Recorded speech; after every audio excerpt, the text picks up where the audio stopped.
नमस्ते, तपाईहरुलाई फेरि स्वागत छ मेरो YouTube च्यानलमा। आज म तपाईहरुलाई कसरी तपाईहरु एउटै हिबिस्कसको बोटमा 3 कलरको हिबिस्कसको बोट क्राफ्टिङ गरेर 3 कलरको फूल एउटै बोटमा फुलाउन सक्नुहुन्छ त्यो देखाउन गइरहेको छु। बोट जुन अगाडि देखिराख्नु भएको छ यो मैले हाँगाको द्वारा ग्रो गरेको थिएँ। यसकै माथि तपाईहरुलाई म आज ग्राफ्टिङ गरेर देखाउने छु। ग्राफ्टिङ गर्नलाई मैले यसलाई आधी माथिदेखि काटिदिन गइरहेको छु। जुन बोट माथि हामीले क्राफ्टिङ गर्न गइरहेछौँ त्यसलाई हामी रुट स्टक भनेर भनिन्छ। मसँग यहाँ 3 कलरको हाँगा मैले पहिलेदेखि लिएर राखेको छु।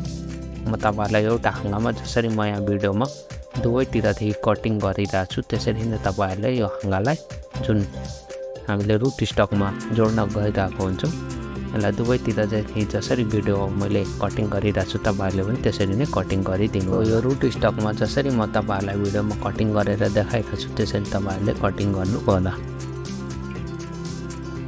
यो रुट स्टकमा तपाईहरुले तीनतिर कटिङ गर्नु होला साइडमा, किन हामी 3टा हाँगा जोड्न गइरहेको छौँ। अब जुन तपाईले जुन हाँगा जोड्न गइराख्नु भएको थियो त्यसलाई म जसरी भिडियोमा जोडिरहेको छु त्यसरी नै तपाईहरुले जोडिदिनु होला। एकचोटि जोडिदिसकेपछि सबै हाँगाहरूलाई म तपाईहरुलाई फेरि अगाडिको प्रोसेस भन्नेछु।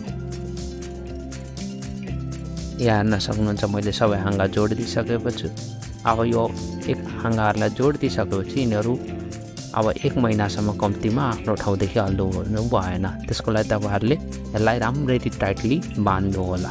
बान्नको लागि तपाईहरुले ग्राफ्टिङ टेप आउने गर्छ त्यसको पनि युज गर्न सक्नुहुन्छ।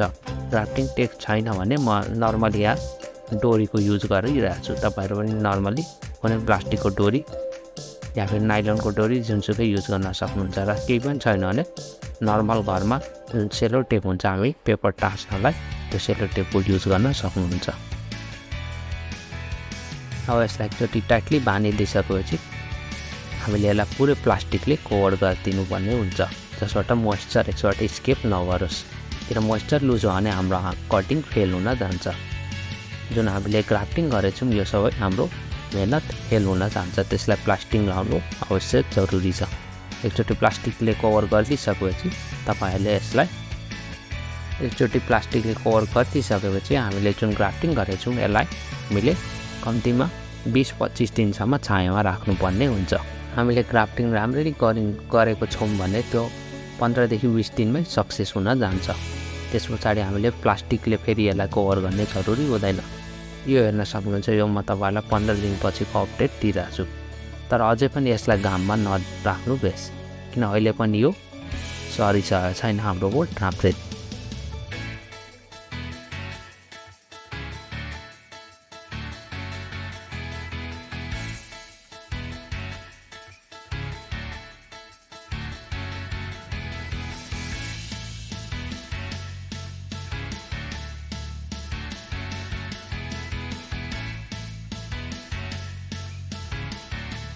यो हेर्न सक्नुहुन्छ 1 महिनापछिको अपडेट। अब चाहिँ हामीले यसलाई फुल डे सनलाइटमा राख्न सक्छौँ। र अब यसमा एकचोटि फ्लावरिङ गर्न सकेपछि म तपाईहरुलाई अपडेट दिनेछु।